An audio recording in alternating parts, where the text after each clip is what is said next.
E aí, tudo bem com você? Eu sou o Meigeron, sou cientista de dados sênior, trabalho na área de dados há mais de 9 anos, fiz a minha primeira migração da engenharia elétrica para a área de dados em 2016 e esse é um vídeo sobre transição de carreira, onde eu vou tentar responder para você perguntas como: quero mudar de carreira para a área de dados, mas não sei por onde começar. Acha que precisa começar por programação? Tenho medo de que o meu diploma, que não tem nada a ver com essa área, não seja relevante. Se essas são dúvidas que estão travando você, fica comigo até o final desse vídeo, porque eu vou te mostrar exatamente o que você precisa saber e como se preparar para uma transição bem sucedida para a área de dados. E para ficar um pouco mais didático esse vídeo, eu vou quebrar essa explicação em 4 passos que você tem que fazer para realizar uma transição bem sucedida.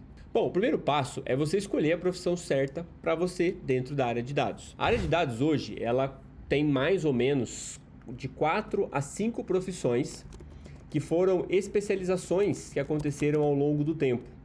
Então o primeiro passo é você escolher a sua profissão, tá? E aí eu vou contar uma historinha bem rápida aqui sobre como surgiram os profissionais. Tudo vai girar em torno de uma fonte de dados e perguntas de negócio. Então você tem aqui fontes de dados e você tem aqui perguntas de negócio. O que são fontes de dados, Meigeron? Fontes de dados são locais onde o dado ele nasce ou ele é armazenado. Por exemplo, sistemas da empresa chamado ERP, o próprio site da empresa, aplicativos ou qualquer outro software que cadastre cliente, que registre vendas. Isso é a fonte dos dados. E as perguntas de negócio são aquelas perguntas que as pessoas têm sobre a sua área. O marketing quer saber quantos clientes eles vão captar com esse investimento, eles querem saber quanto que eles vão investir, o time de produto quer saber a precificação do produto, o time financeiro quer saber a projeção de entrada e a projeção de saída dos dados. Então cada área tem as suas perguntas. E essas perguntas elas são respondidas pelas pessoas que analisam esses dados.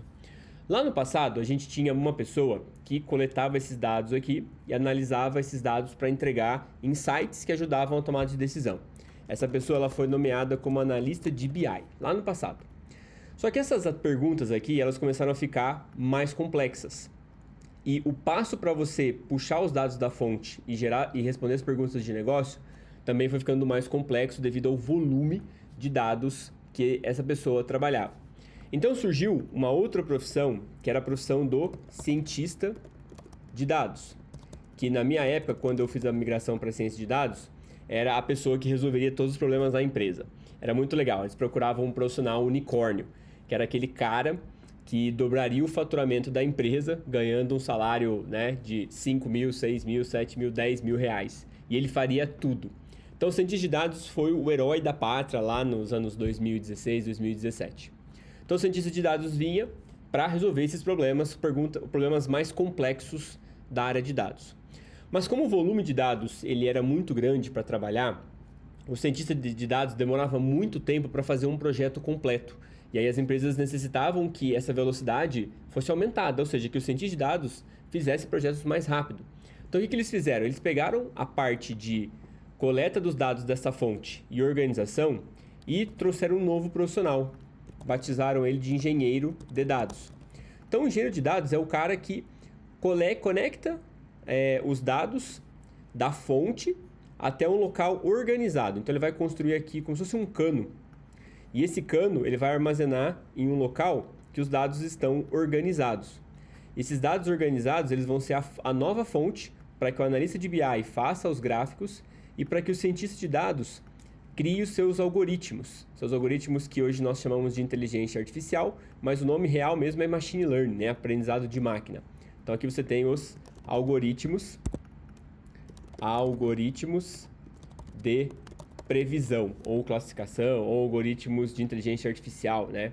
Então a diferença entre esses dois profissionais aqui é que esse profissional responde perguntas do passado: quantas vendas nós tivemos, quantos clientes nós captamos, e esse aqui responde perguntas do futuro: quantas pessoas nós captaremos, qual o faturamento que vai acontecer daqui 3 semanas, e assim por diante.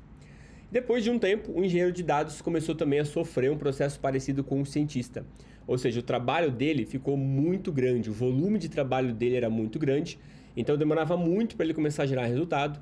Então eles quebraram as tarefas do engenheiro e criaram uma nova profissão, chamado de engenheiro de análise, ou Analytics Engineer. Essa pessoa aqui, ela fica responsável por estruturar esses dados. Então, a estruturação dos dados ficou de responsabilidade desse profissional. Obviamente, essa estrutura que eu estou desenhando aqui para você é de uma empresa que tem uma maturidade analítica com dados muito alta. Então, eles usam dados como realmente a parte fundamental da empresa. Então, a empresa não usa dados como um suporte, mas ela usa como uma ferramenta principal para criar um diferencial em relação aos seus concorrentes. Então, uma empresa que leva dados a sério, ela realmente tem uma estrutura com mais pessoas, divisões bem feitas sobre qual é o papel, qual é a entrega de cada um deles. Depois, quando os cientistas de dados começaram a fazer os algoritmos, ele sofreu mais uma quebra, porque esses algoritmos eles têm que viver numa plataforma. Essa plataforma é a que alimenta todos os sistemas da empresa com as previsões que ele cria. Então, para criar uma divisão aqui, especializar ainda essa parte, foi criado o engenheiro de Machine Learning, que é a pessoa que fica nessa ponta aqui, ajudando o cientista a organizar os dados, os algoritmos que ele treina. Então, hoje no mercado, nós temos essa divisão de profissões em uma empresa que tem uma maturidade analítica alta. O engenheiro conecta os dados da fonte para um local estruturado. O engenheiro de análise, ele estrutura os dados de modo que os dashboards, os painéis, o Power BI da vida fique rápido, não fique lento, aquela coisa horrível de lentidão. O analista de BI continua junto com a pessoa de negócio para fazer as análises junto com a área de negócio. Então, o profissional de marketing conhece de marketing, mas não sabe de análise, não tem a formação técnica. Então, ele fica junto com essa pessoa para ajudar essa pessoa a tomar a decisão. O cientista olha para a mesma fonte que o engenheiro de análise organiza, mas olhando para o futuro, para problemas mais complexos. E quando ele cria os algoritmos, eles têm que ser hospedados em algum lugar para que toda a empresa utilize. E aí o engenheiro de Machine Learning, ele atua nesse momento aqui. Então, a primeira coisa que você tem que fazer é decidir para onde você vai, tá? E aí, alguma regrinha básica aqui. Se você é uma pessoa que gosta de análise de dados e também gosta de programação, segue aqui para analista de dados. O analista de dados, ele está nesse meio aqui, tá? Analista de BI/dados. Porque nas empresas menores, o analista de dados ele acaba fazendo de tudo um pouco, tá? Ele acaba fazendo toda essa parte. Ele não fica só dentro da área de negócio, mas ele fica também alocado para fazer a estruturação desses painéis para que eles funcionem de maneira mais rápida e não fiquem travando, tá? Então, analista de BI e analista de dados, eles se confundem um pouco no mercado. Mas o analista de BI, ele não sabe programação, ele fica dentro da área, então ele trabalha muito mais com ferramentas de visualização. E o analista de dados, ele trabalha também com ferramentas de visualização, mas ele já tem mais um perfil mais técnico, que trabalha numa estruturação, tá? Se você é uma pessoa que gosta de programação, gosta de análise de dados, gosta de estatística e gosta de inteligência artificial, ou quer trabalhar com inteligência artificial, vai para a ciência de dados.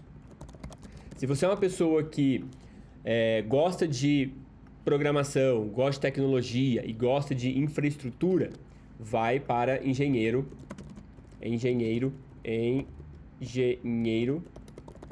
de dados. Se você é uma pessoa que gosta de programação, que gosta de infraestrutura, gosta de tecnologia, gosta de inteligência artificial, gosta de estatística, né, gosta de análise, vai para engenheiro de machine learning, tá bom? Geralmente, as posições de entrada para o mercado são essas duas aqui. Se você está vindo de outras formações, se você tem uma formação que não é uma formação técnica, como engenharia, matemática, estatística, sistemas de informação, essas duas profissões aqui são as profissões de entrada, para onde as pessoas começam na área de dados, depois elas fazem uma migração para outras profissões, assim como eu fiz. Eu também comecei na área de BI, depois eu migrei para a ciência de dados. Se você já tem uma formação em engenharia, qualquer uma das engenharias, estatística, matemática, você é uma pessoa mais técnica, você já pode começar no mercado como cientista de dados. Se você tem uma formação mais em programação, sistemas de informação, sistemas de informática, você pode trazer aqui para engenharia de dados. E o engenheiro de machine learning, a gente não tem uma formação ainda. Geralmente, quem trabalha com engenheiro de dados passa a trabalhar com como engenheiro de machine learning mais para frente, tá? Então, essas duas profissões aqui são profissões de entrada, essas aqui você acaba migrando dentro da própria entrada, tá? Então, a primeira coisa é definir qual é a sua profissão, qual profissão que você vai seguir dentro da área de dados, tá? Bom, a segunda etapa, uma vez que você definiu, é você escolher uma formação profissional. Ou seja, uma escola profissionalizante que tenha foco no mercado, que vai entregar para você a parte técnica do que você precisa trabalhar. Obviamente, tudo isso aqui tem as suas ferramentas e tem os seus métodos. E você não pode se apegar a ferramentas porque cada empresa determina um conjunto de ferramentas. A gente tem milhões de ferramentas no mercado que fazem exatamente a mesma coisa. E nada vai fugir do seguinte processo, que é o processo de coleta, estruturação, análise, visualização e apresentação. Dentro das áreas de analista, cientista, analista de BI, analista de dados, dificilmente vai fugir disso aqui.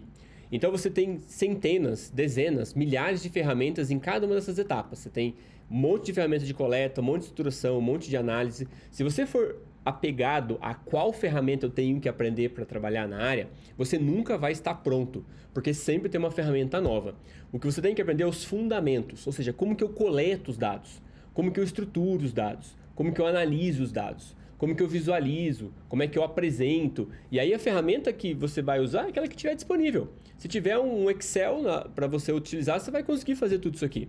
Obviamente, se tiver um Excel e tiver um Python disponível, você vai fazer a sua vida fica mais fácil. Você vai conseguir fazer o seu trabalho com mais qualidade.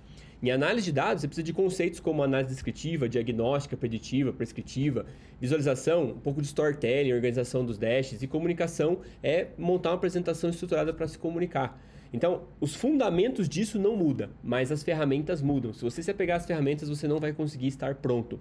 Por isso que é importante você entrar numa formação profissional para as pessoas direcionarem você, para que elas já mostrem os fundamentos de cada uma dessas etapas e você consiga aprender independente da ferramenta.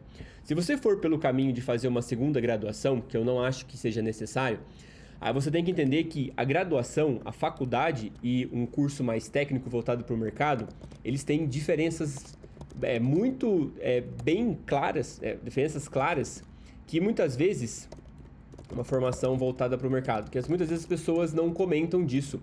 Mas é o seguinte, uma faculdade, ela nunca se propôs a ensinar você o que fazer. A faculdade sempre se propôs a entregar para você a base. Então, por isso que você tem um monte de aula teórica, um monte de aula que não é prática, porque ele está entregando para você as bases, os tijolos daquilo. Você entrega para você o tijolo daquilo. E muitas vezes o tijolo parece não encaixar um com o outro. Você não consegue entender como é que faz aquilo no mercado. E é normal, é comum, assim, é esperado que isso aconteça. Uma formação voltada para o mercado, a pessoa ela vai pegar só os tijolos que são usados no mercado e ela vai ensinar você o tijolo e a montar esse tijolo. Ou seja, enquanto a faculdade você vai aprender centenas de conceitos, essas formações voltadas para o mercado, você vai aprender só daquelas centenas de conceitos, só aqueles 10% que você usa e que você usa no trabalho. Quem aqui, por exemplo, não fez uma faculdade e não usa nem 10% do que aprendeu? Porque o trabalho que você ele é um recorte de tudo o que é possível. Então você vai usar só 10% daquilo que você aprendeu. Então se você fizer uma formação profissional voltada para o mercado de dados em uma dessas profissões, você vai ter só os tijolos que são necessários para você trabalhar e vai ter as aplicações desses tijolos para construir as paredes, construir as casas. Ou seja, você vai aprender somente o que é necessário para você entrar no mercado o mais rápido possível. Tá? Na comunidade DS, as formações que eu criei são exatamente assim. Como eu tenho experiência com todas as etapas aqui, eu já trabalhei com muitas pessoas, já fiz trabalhos em todas essas profissões, eu sei muito bem o que é que você vai trabalhar no mercado. Então, a formação profissional da comunidade DS, ela é focada naqueles 10% que você realmente precisa para entrar no mercado. Depois que você entra no mercado, começa a ganhar seu salário, começa a ganhar bem, trabalhar home office, aí você vai ter que aprender, obviamente, as fundações, né, para poder continuar crescendo e poder resolver problemas mais complicados. Mas meu principal compromisso é colocar as pessoas no mercado. É tirar as pessoas de uma insatisfação profissional, de uma área estagnada e colocar elas numa área com crescimento, tá? Então escolha uma formação profissional, vou deixar no link da descrição aqui a formação da comunidade 10 para você conhecer também. O terceiro passo é o passo onde você materializa o teu conhecimento. Ou seja, o terceiro passo é você construir um portfólio de projetos. Obviamente, é ideal que o portfólio de projetos ele seja construído durante a sua formação, mas a gente sabe que nem todas as formações, faculdades, pós-graduação, ela vai ensinar você a fazer um portfólio de projetos. Ela vai te dar toda a teoria, depois no final você vai fazer um TCC, um projeto prático, aquilo vai ser a coisa mais prática que você vai fazer durante a sua formação. O portfólio de projetos ele te dá 3 coisas. Primeiro, diferencia você do mercado, porque enquanto todo mundo tem certificado, você tem certificado e um portfólio de projetos. Segundo, ele materializa o teu conhecimento, ou seja, ele mostra o que você é capaz de fazer com aquilo que você sabe. E terceiro, você consegue ter repertório técnico para discutir durante as entrevistas. Então, uma pergunta clássica da entrevista é: me conte um projeto que você fez, que você mais gostou, e me explique por que você fez os resultados que você teve. Então, trabalhando, estudando em cima do desenvolvimento de um portfólio de projetos, vai te dar realmente conhecimento para você discutir com as pessoas. Então, o portfólio de projetos hoje, ele é essencial para você entrar na área de dados. Não só para chamar a atenção do recrutador para o seu perfil, mas dá para você também um embasamento para você conseguir passar nas entrevistas, tá? E por último, o quarto passo aqui é você se preparar para o mercado. Depois que você constrói o seu portfólio de projetos, você tem que se preparar para o mercado. E o que é preparar para o mercado? Primeiro, é fazer as pessoas encontrarem o seu perfil. Então, você tem que ter um bom LinkedIn, você tem que ter as palavras-chave corretas da área que você está buscando o trabalho e também das suas experiências. Você precisa ter um portfólio de projetos para as pessoas terem interesse em convidar você para participar das entrevistas. E você precisa ter um currículo também, onde você vai fazer a transferência das suas habilidades para a sua nova profissão. Todo mundo aqui tem a sua profissão, está tentando fazer uma migração de carreira. Então, essa profissão que você está buscando agora, que é a área de dados, você tem que transportar as habilidades que você está desenvolvendo na sua atual carreira para dentro da área de dados. Por exemplo, se você é um nutricionista, o que na nutrição você está fazendo que tem a ver com análise de dados? Se você é um engenheiro, o que no seu trabalho você está fazendo que tem a ver com análise de dados? Se você é um educador físico, o que você está fazendo na sua profissão, o que você tem de experiência como educador físico que tem a ver com dados? Nem que for montar planilha para os alunos e analisar o desempenho deles, tem a ver com dados. Isso se chama habilidades transferíveis. Você está transferindo a sua habilidade que você está adquirindo na sua posição atual, na sua profissão atual, para a área de dados. Então, você tem que fazer isso no seu currículo para mostrar para as pessoas que tudo que você está fazendo, ela serviu de experiência para você trabalhar na área de dados. Porque nós nunca começamos do zero numa migração. A gente sempre aproveita aquilo que a gente já vem trabalhando na nossa atual profissão. Então, você precisa deixar isso bem claro no seu currículo. E, por fim, você precisa fazer uma preparação para as entrevistas. Ou seja, você precisa estar pronto, preparado para as perguntas técnicas e para as perguntas também de perfil, para saber se você tem a cultura da empresa, tá? Então, as pessoas que geralmente migram para a área de dados, elas não têm a formação na área de dados, tá? Aqui na comunidade DS, você consegue ver, por exemplo, o hall de contratados. E aí a gente tem vários exemplos de alunos que fizeram esse movimento. Por exemplo, o Felipe, ele é engenheiro civil, trabalhou com engenharia civil desde 2015. Nós temos aqui também a Charlene. A Charlene, ela era doutora em educação. Nós temos aqui o João. O João, ele fez administração, trabalhava com contabilidade. Nós temos aqui o Samir. O Samir trabalhava no comercial de uma empresa. Nós temos aqui a Aline, que a Aline, ela é doula, então ela é parteira. E ela fez engenharia de telecomunicações aqui. Nós temos também o Thiago. O Thiago, ele é educador físico, ele fez educação física. Nós temos aqui também a Giovana. A Giovana, ela começou fazendo economia, depois ela fez uma segunda graduação em ciência de dados. Ela descreve muito, muito bem isso que eu expliquei para você no vídeo sobre a diferença das duas coisas. Nós temos aqui o Haroldo. O Haroldo trabalhou em chão de fábrica por 10 anos como engenheiro de produção. Depois ele abriu um empreendimento e aí não deu certo, ou ele desistiu, e agora ele voltou para o mercado como analista de dados. Temos o Thiago. O Thiago, ele é cientista do esporte. Então ele trabalha com ciências do esporte, mas agora ele trabalha com ciência de dados, né? Então nós temos aqui vários exemplos de pessoas que fizeram essa mudança, que fizeram exatamente essa mudança não tendo uma formação específica na área de dados. Porque basicamente eles definiram a profissão, eles entraram na formação profissional que deu esse guia para eles, que no caso foi a comunidade DS. Eu construí um portfólio de projetos junto com eles durante a formação que eles escolheram e também fiz uma preparação do mercado com assessoria de recrutamento que nós temos aqui dentro da escola, tá? Eu vou deixar tudo na descrição desse vídeo para você conhecer, caso você queira fazer. Aliás, se você está em dúvida também sobre qual profissão aqui é para você ou se a área de dados é para você, na descrição desse vídeo também tem um link para você fazer uma análise de perfil 100% gratuita com umas pessoas do meu time que são especialistas em carreira. Então ele vai sentar com você, vai analisar a sua experiência, vai analisar o seu perfil e vai indicar para você um caminho que você possa seguir dentro da área de dados, e aí você vai definir qual vai ser o seu próximo passo. Mas clica aqui, é gratuito, geralmente tem uma demanda muito grande, então marque o seu horário o mais rápido possível ali para não ficar de fora. Bom, mas é isso, espero que você tenha entendido e a gente se vê no próximo vídeo. Até mais!